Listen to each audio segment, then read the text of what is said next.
E quando você se deparar com uma pessoa, faça uma leitura de que ela pode ter 4 tipos de coração. Aqueles que não vão entender nada do que você está falando. Aqueles que vão ter sérios problemas emocionais. Aqueles que vão ter sérios problemas materiais. E aqueles que serão um solo bom. E até o bom precisa ser respeitado com 3 níveis. Porque o bom, um produz a 30, outro produz a 60 e outro produz a... Tenta fazer alguém que foi treinado, preparado para produzir 30, tenta fazer ele produzir 100. E você vai ver, você vai matar a pessoa. Agora não deixe uma que veio para produzir 100, produzir 70. Porque ela pode render muito mais. Agora eu pergunto a você para fechar aqui. Nós como liderança, e eu estou falando agora você liderando a sua casa, a sua família, quando você olhar para esses 4 tipos de solos, qual é o que você tem que cuidar com mais carinho? Qual você escolheria para dispensar toda a sua atenção? Não vamos dispensar a atenção para aquele que não entendeu nada, temos que fazer ele entender. Para aquele que não consegue sobreviver os probleminhas, para aqueles que têm problema material, para aqueles que são bons. Pense aí rapidinho, não precisa responder não. Mas qual dos 4 você investiria mais? Se você não investir naqueles que são bons, no solo bom, você vai perecer. Porque sozinho você não vai conseguir cuidar de todo mundo. Então pega a turma que está boa e invista nela para ver se ela fica boa a ponto de te ajudar a cuidar dos ruins.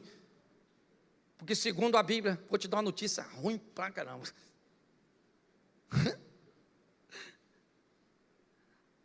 A cada 4 pessoas que chegam na igreja, 3 está ruim. É 25% no caminho, 25%. E sabe qual é a maior pergunta? E provavelmente você deve estar pensando agora, quem sou eu? Às vezes nós somos ruins mesmo. Eu já me deparei tendo problema com coisas materiais. Eu já me deparei pensando em desistir por causa de perseguição. Eu já escutei coisas que eu não entendi nada. Fui um tempo atrás numa conferência que o cara falou, citou uns filósofos gregos, citou não sei o quê, e falou isso, falou aquilo outro, mas falou tanta coisa, que ele não acrescentou nada no meu saber, ainda botou dúvida naquilo que eu já sabia. Saí de lá mais confuso do que entrei. Aquele dia eu fui o cara da beira do... Ainda bem que tinha negócio para comprar. Na época era aquele CDzinho para ir para casa para escutar. Escutei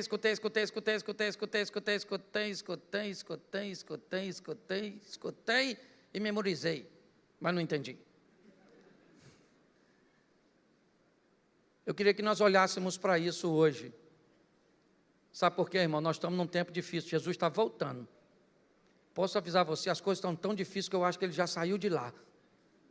Ele deve estar chegando aí esses dias. Chega sem avisar. Isso aí. E nós estamos a fim de ir para onde? Sério? Você quer ir para o céu? Primeiro livro do profeta Samuel, capítulo de número 9, verso de número 1. Coloca para a gente, por favor. Você tem outra tradução? Se tiver, coloque para mim, por favor.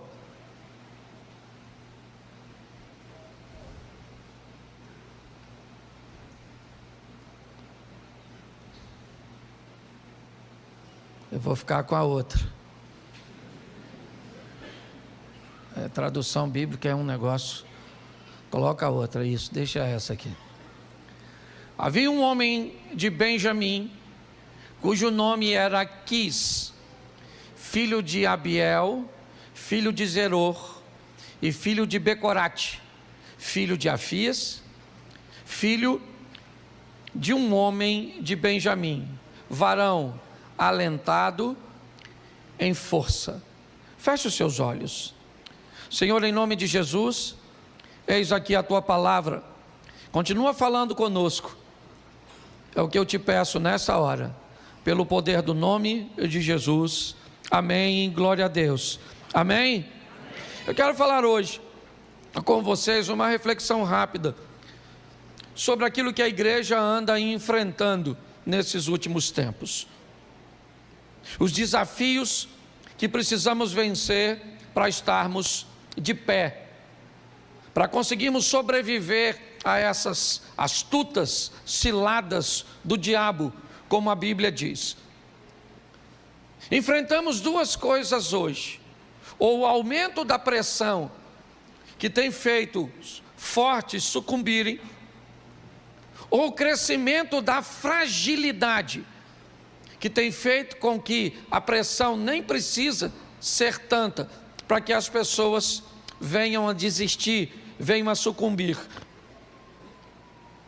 Eu não sei direito o que está acontecendo, ou talvez para alguns mais fortes a pressão seja mais intensa, e para o mais frágil qualquer coisa anda fazendo com que ele retroceda. Eu peguei 4 homens de Deus na Bíblia, porque a minha proposta hoje é fazer com que a igreja entenda as pressões que estamos enfrentando, principalmente nas áreas emocionais. As dificuldades que as pessoas estão tendo de gerenciar suas emoções, de se abater com pouca coisa, ou não sobreviver com uma pressão realmente contínua e intensa. Nós não somos os primeiros a viver ou vivenciarmos tudo isso. Sempre houve pressões sobre a sociedade, sempre houve pressões sobre a igreja, e sempre vimos ao longo de toda a história alguns sobreviverem às pressões e outros sucumbirem às pressões. Às vezes conseguimos notar com muita facilidade que a pressão que fortalece um é capaz de destruir o outro. E talvez por isso a Bíblia diz que é melhor serem 2 do que 1. Porque no momento em que alguém estiver fragilizado, aquele que está mais forte o consiga sustentar até essa fase passar. E o fraco de hoje pode se tornar o forte de amanhã. E aquele que hoje necessitou de apoio, de sustento, será o sustento do outro no dia de amanhã. 4 homens para refletirmos de forma rápida. E o primeiro é esse: o filho de Quis, seu nome Saul. Saul é o primeiro rei de Israel. Eu pedi que trocasse ali a tradução, porque eu gosto de uma tradução mais próxima, certo? A do original. E ela define Saul de 3 formas, ou melhor, de 4 formas. Diz que ele era um homem poderoso, seu pai era um homem de poder, ele era um homem influente, sua casa era uma casa de influência. Poder e influência fazia parte da história de Saul. O texto diz que ele era alto e belo, ele tinha uma estatura que o destacava dos demais, ele tinha uma beleza, né, que o diferenciava dos outros, ele tinha influência e ele tinha poder. Saul tinha tudo para dar certo, é verdade. Ele foi escolhido por Deus, e foi. Talvez causasse confusão para algumas pessoas ver alguém de Benjamim ser escolhido, já que a promessa estava sobre Judá. Mas nós precisamos entender que Saul tinha tudo para dar certo. Mas pastor, se ele tinha tudo para dar certo, por que é que ele se suicidou? O que aconteceu que este homem, e eu quero deixar claro que era um homem de Deus. Eu quero deixar claro que, por favor, se quer fazer alguma crítica a Saul, conheça a história de Saul por completo. A história dele é uma história extraordinária, de um cara trabalhador, de uma família forte, de uma família influente. É verdade. Um cara bonito, de boa estatura, que iniciou sua trajetória com o desejo de vencer e de fazer o bem. Mas o que é que faltou em Saul? Qual foi o problema que fez com que ele não conseguisse ir até o final, sucumbisse? Ele pediu, certo, a um de seus soldados: me mate. E o camarada ficou com medo, receoso de matá-lo. Então ele se lança sobre a sua espada ou sua lança para tirar a sua própria vida. O que aconteceu com este cara? Qual é o quadro emocional que este camarada poderoso, influente, bonito, alto, morava na melhor casa, ele tinha o melhor cavalo, ele tinha a melhor estrutura, a melhor armadura, as melhores mulheres, ele tinha tudo. A única coisa que ele não tinha era experiência. Saul era o primeiro rei, e não havia nele bagagem o suficiente, não havia nele o conhecimento suficiente. Hoje pessoas se enfiam em coisas, é negócios, é relacionamentos, é ambientes religiosos, cujos quais eles não têm experiência nenhuma. Desafiam tantas coisas, desafiam o diabo no ambiente religioso, desafiam a administração no ambiente corporativo, desafiam o equilíbrio emocional no relacionamento interpessoal. Inexperiência. Hoje eu vejo pessoas sofrendo as pressões, tendo tudo para dar certo, mas não dão, porque não conseguem alinhar a sua vida com aquilo que planejam fazer. Tem inúmeras virtudes, inúmeros adjetivos: poderoso, influente, habilidoso, talentoso, oso, tem isso, tem aquilo, mas não tem experiência.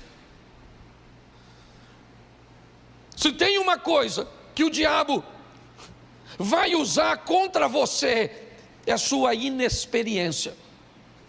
Não brinque com isso. As pressões todos nós vamos sofrer. Saul agora está pressionado, é verdade. Por quê? Nunca houve rei em Israel. Ele nem tem culpa, gente. É só você conhecer a história. Você sabe por que Saul se tornou rei? Sabe por quê? Porque Samuel não treinou bem seus filhos. Se você conhece um pouco de Bíblia, você sabe que os filhos de Samuel não seguiram seus passos, e que o povo via Samuel velho e dizia: nós não queremos seus filhos como nossos juízes, nós queremos um rei. Eles só fizeram errado, ao invés de pedir uma solução para Deus, pediram para Samuel. É só isso que o povo tem, certo? Por causa de uma inexperiência também do povo, que não sabia como lidar com toda aquela situação. A inexperiência sempre faz com que o nível de sofrimento se intensifique. Não é maldade, é falta de habilidade, e muitas vezes falta de coragem para pedir ajuda ou informação a quem o tem. A Bíblia diz que a sabedoria está na multidão dos conselhos. Na multidão dos conselhos está a sabedoria. Hoje eu vejo pessoas amargando sofrimentos, decepcionadas, cheia de virtudes, cheia de adjetivos, certo, que deveriam fazer delas vencedoras, mas não vence, cara. Vive um ciclo, sabe? Parece um looping. Vai dando certo, vai dando certo, vai dando certo, vai dando certo. Deu errado. Vai dando certo, errado. Parece que vai, mas não vai.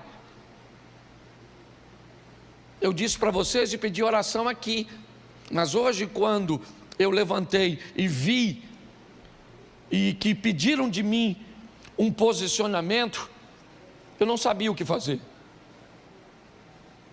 E por não saber o que fazer, eu não fiz nada. Amanhã, certo, eu vou estar acionando um grupo, vou falar para eles o que aconteceram e vou ouvir cada um deles, porque são pessoas com mais experiências do que São ex-presidentes de uma instituição que hoje eu estou presidindo. Então, se eu não tenho experiência, eu escuto a experiência de quem tem. Posso até não fazer, mas escutar eu tenho que escutar. Então eu vejo hoje pessoas cansadas, fadigadas, decepcionadas, estressadas, ansiosas, tanta coisa, porque lhe faltam experiência.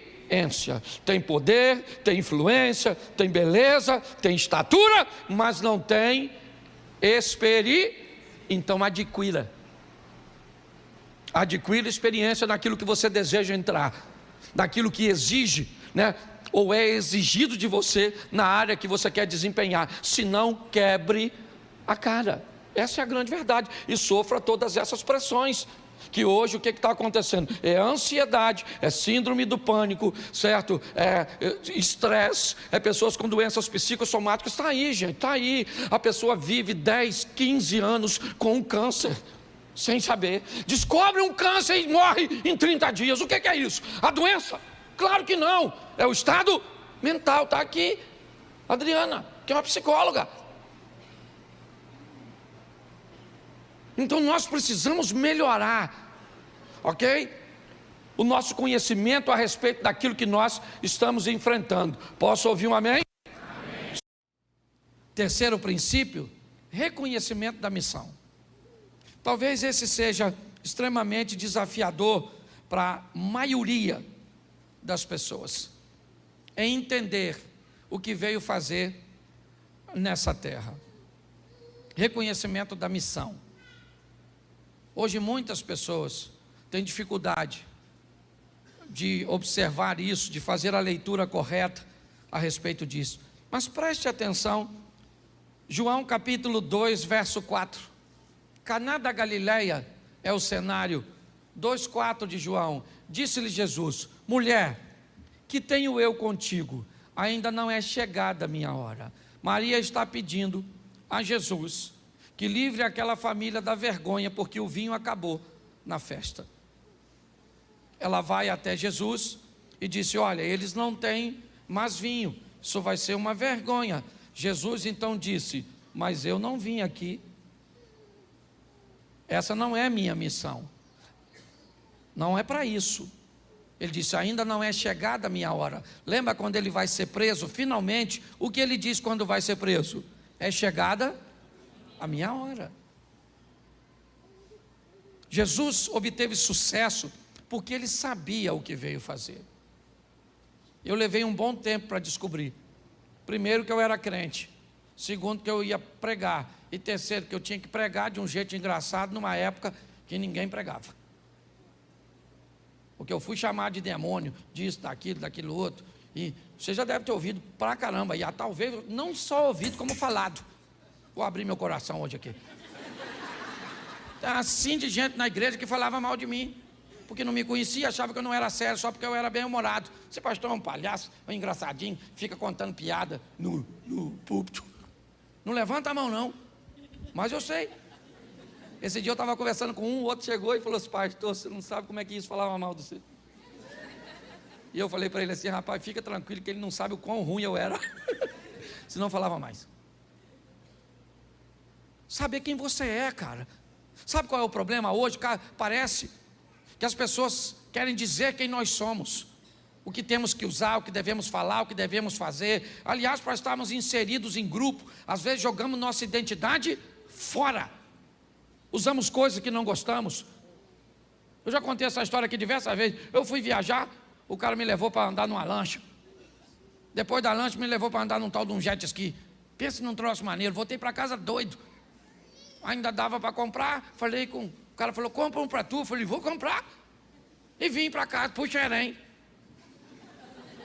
Chamei minha mulher e falei: querida, eu andei num jet ski, menino, vou comprar um troço daquele para nós. Ela falou para mim: Cláudio, falando com você, nós vamos andar onde?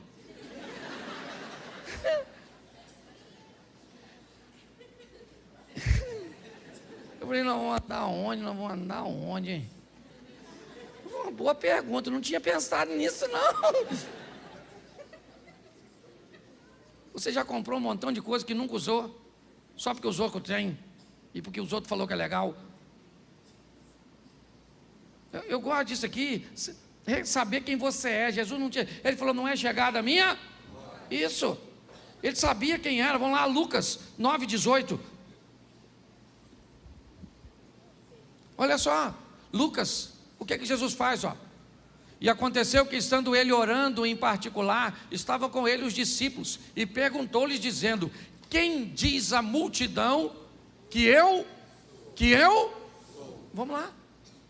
Respondendo-lhes disseram isso, João Batista, outros Elias, e outros um dos antigos profetas, né, que um dos antigos profetas ressuscitou. Ninguém sabia quem Jesus era. Ninguém. Havia uma dificuldade muito grande nas pessoas o reconhecerem, porque ninguém tem obrigação de reconhecer quem você é. A obrigação de reconhecer quem você é sua. Se alguém acha que você é bobo, que você não é bonito, que você não é isso, que você não é aquilo, ou que você é isso, aquilo outro. Hoje está todo mundo achando que eu vou virar político, porque me veio do lado de políticos. Eu não tenho chamado político, meu chamado é sacerdotal. Você está entendendo? Não estou nem aí, mas olha, que dane-se o que pensam. Já na idade que eu tenho, eu não tenho mais condições de ficar dando ouvido, que eu tenho mais passado do que futuro, na idade que eu estou. Então não estou nem aí. Jesus está perguntando quem eles dizem que sou eu. Mas preste atenção, João 14,6. João 14,6. Olha o que Jesus disse.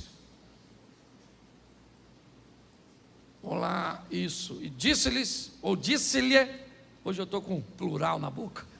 Disse-lhe Jesus, eu sou a verdade, ninguém vem ao Pai senão.